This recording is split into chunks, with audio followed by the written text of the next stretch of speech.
Okay, be honest. Have you ever given up on something because it just took too much time?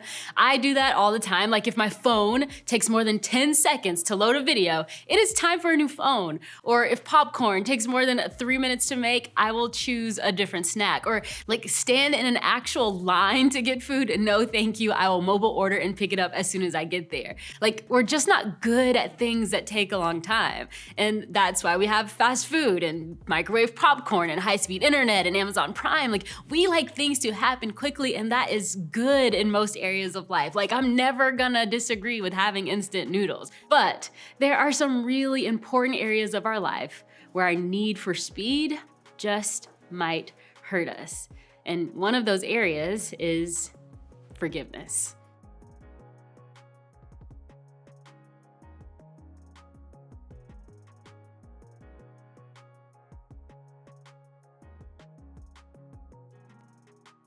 For the past couple of weeks, we have been talking about this idea of forgiveness. We have talked about how at first it can feel sweet to hold on to bitterness, but we learned that bitterness is actually harmful, and holding on to bitterness and resentment actually hurts you more than it hurts the person that you're upset with. Then last week, we talked about how much we have been forgiven and need to learn how to forgive ourselves and others by canceling the debt or the wrongs, not the person. And while all of this is true, what's also true is this simple fact. Most of us have tried forgiveness and it didn't seem to work.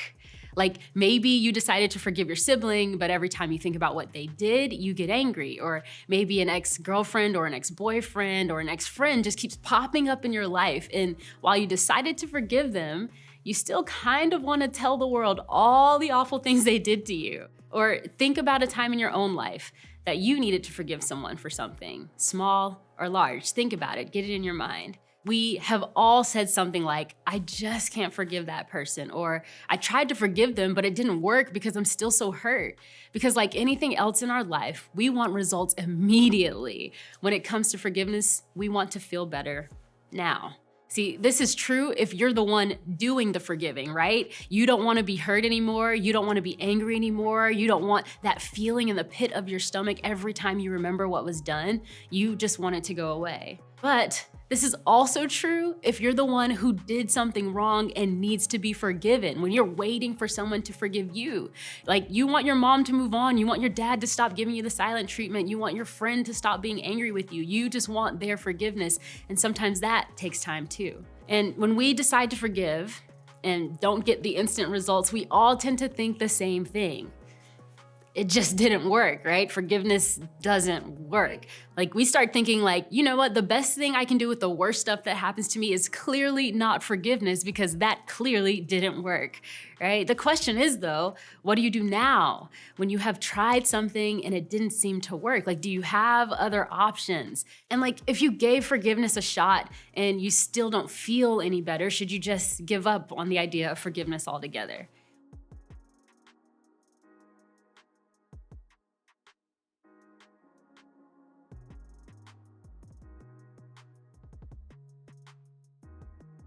Well, today I want to look at a story from the very first book of the Bible called Genesis. And today we're going to look at a story about a guy named Joseph, okay? The story of Joseph's life is actually a long story filled with tons of smaller stories and plot twists, and I'm going to walk through a few of them today. See, Joseph had the kind of life where one thing after another happened to him.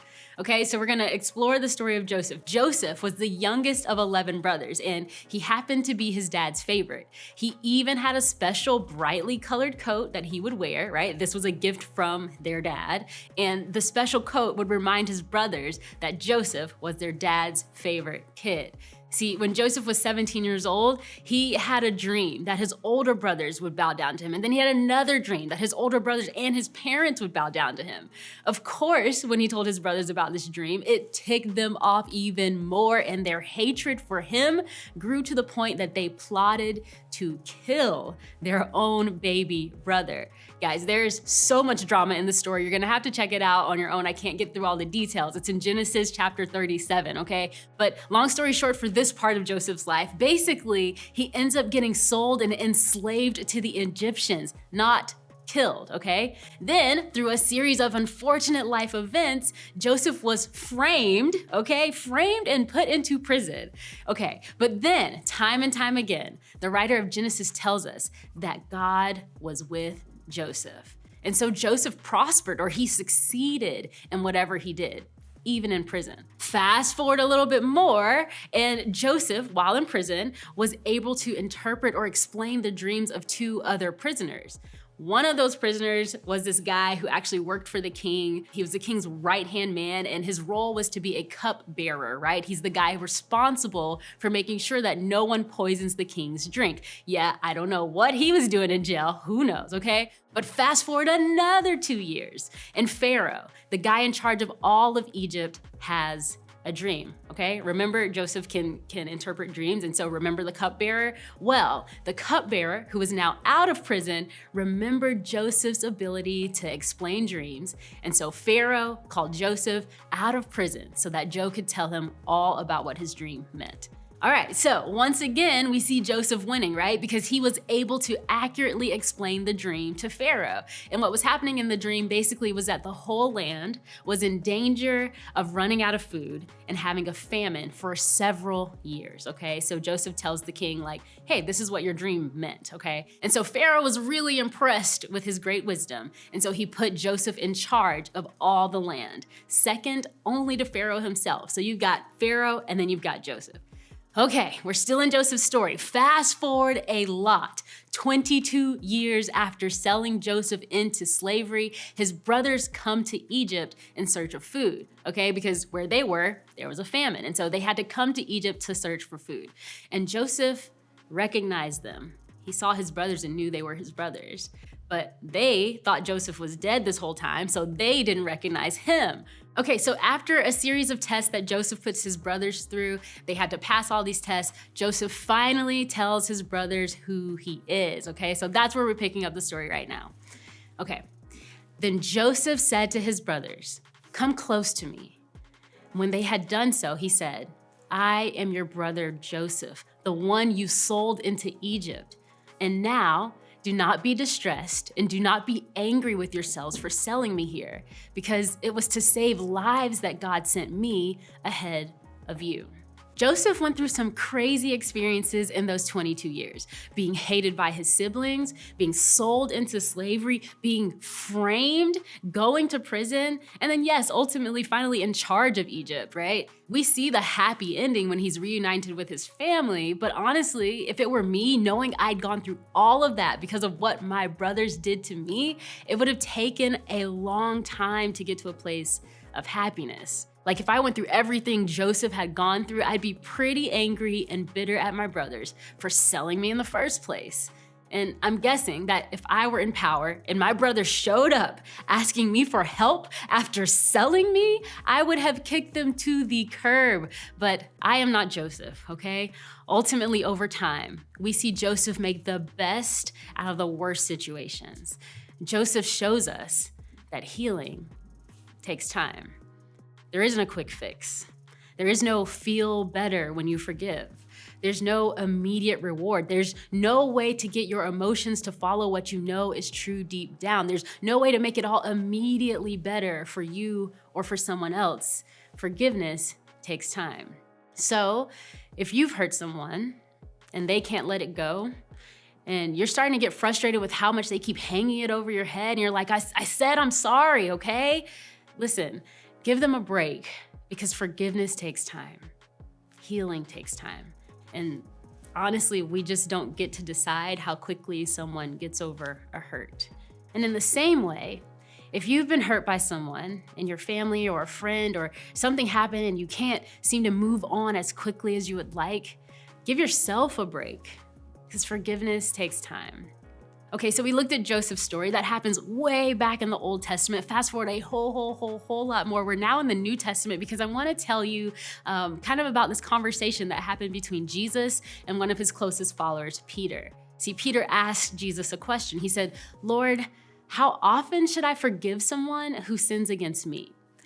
7 times? No, not 7 times, Jesus replied, but 70 times 7. See, Jesus wasn't specifying 490 times exactly. It's not really for us to do the math and count, but he knew that when we would try forgiveness, it wouldn't always stick for us, right? We forgive, but then we pick back up our bitterness towards the other person. Jesus teaches us to keep forgiving as long as you need to, until your emotions catch up with your decision, until the hurt starts to hurt a little less. You keep forgiving over and over until you start to feel it.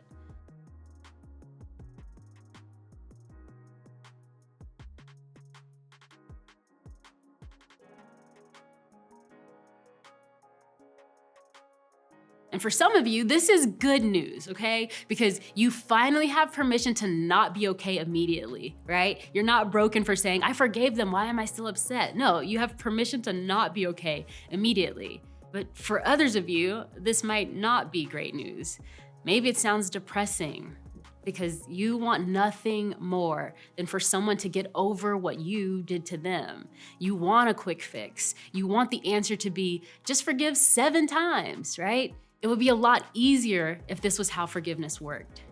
But Jesus doesn't want forgiveness to be something that meets a checklist requirement in our lives. He wants something to happen in our hearts. He wants us to be healthy emotionally and mentally. He wants us to have healthy relationships. That's why he tells us to forgive as many times as we need to until we've healed. In fact, maybe forgiveness isn't a decision after all. Maybe it's not a single event, but maybe it's more of a heart posture, an attitude, a condition that changes our perspective over time. It's not something you can mark on the calendar, but it is something that can bring healing over time and change over time. And this is a good place for us to kind of stop and have a little bit of a heart-to-heart and be really clear about something.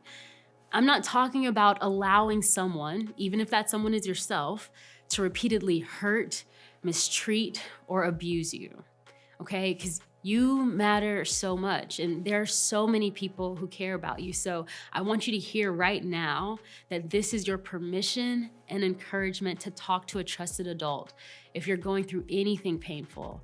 Like, you don't have to carry that on your own. Okay, let's be honest about forgiveness. We want forgiveness and healing to work like an antibiotic, right? It would be so much easier if we were able to take a 7-day prescription and then we're cured. But healing and forgiveness are honestly more like recovering from a big injury than taking a dose of medicine. I wanna kind of show you what I mean by that. So hold on one second. See, when we're hurt or offended or angered by people, it takes time to heal. All healing takes time. And something small like your friend forgetting to text you back that one time, right? It may cause a little nick, and it can probably be covered with a small bandage, right? But even that takes a little bit of time to heal. You have to at least go to them and have a conversation and say like, hey, you didn't text me back. I felt some kind of way about it. You have to have that discussion. But you're annoyed for a few minutes, but when you mention it, you clear it up and you are able to forgive and move forward. It's all healed. But there are other kinds of offenses, right? Your parent misses your big game, or that one friend betrays you by telling your secret and changing the way other people think about you, or someone broke a promise to you and you're hurt and you're angry and you're confused and you're trying to get over it, but you can't stop replaying it over and over in your mind, right? Those offenses are like deep wounds or broken bones, and they take time to heal. They take challenging conversations.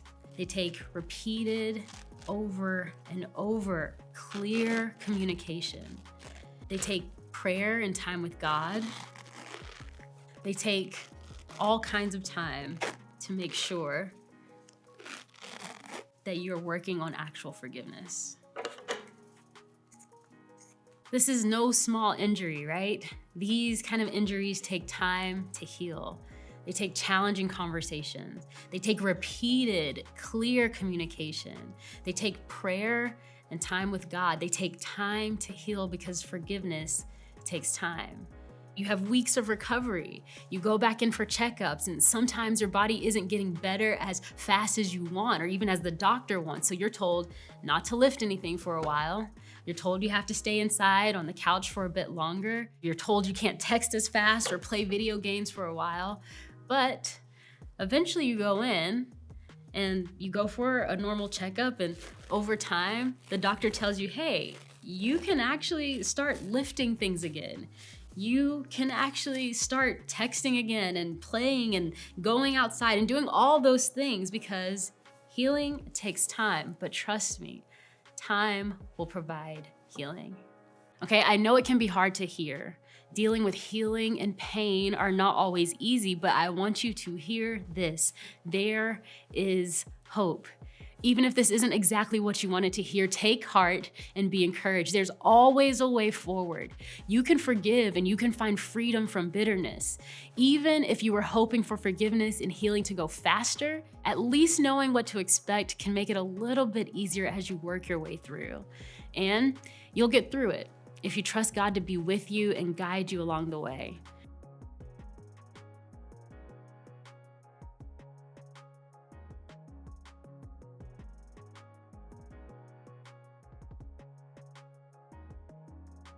And okay, I don't want this to sound like just a little Band-Aid fix for actual real hurt. So let's talk about some actual steps that you can take. Chances are you've had someone or a few people come to mind these past couple of weeks as we've talked about forgiveness.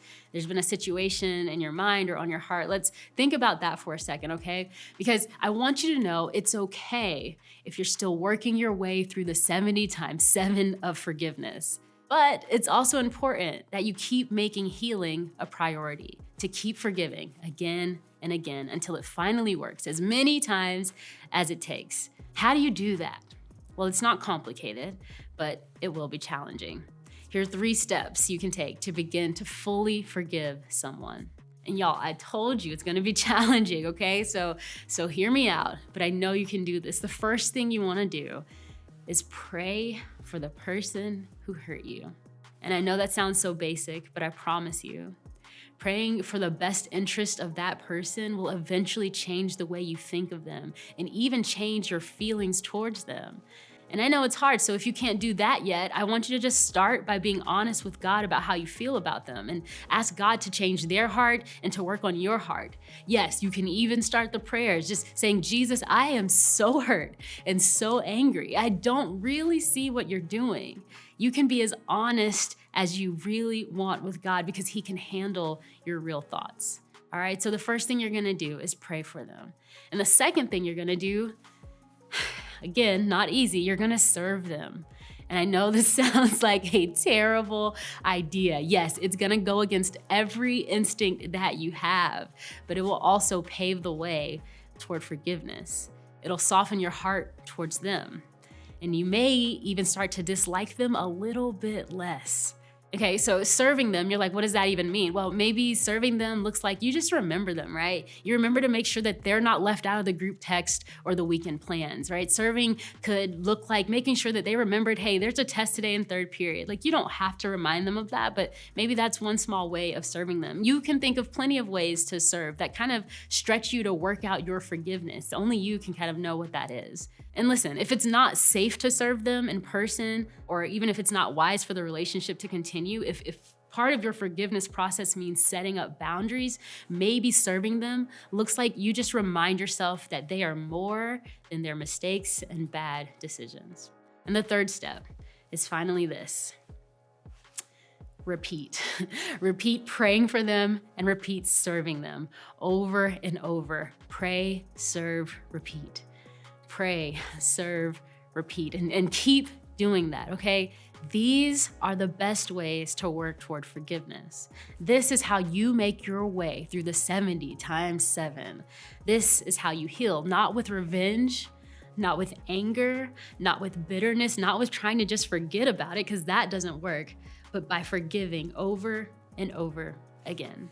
And if it sounds difficult, you are right. Like I said, it's not easy, but this is the way forward. You don't want to stay where you are, right? And not only that, if we are the one who needs to be forgiven, isn't this what we would want from someone else?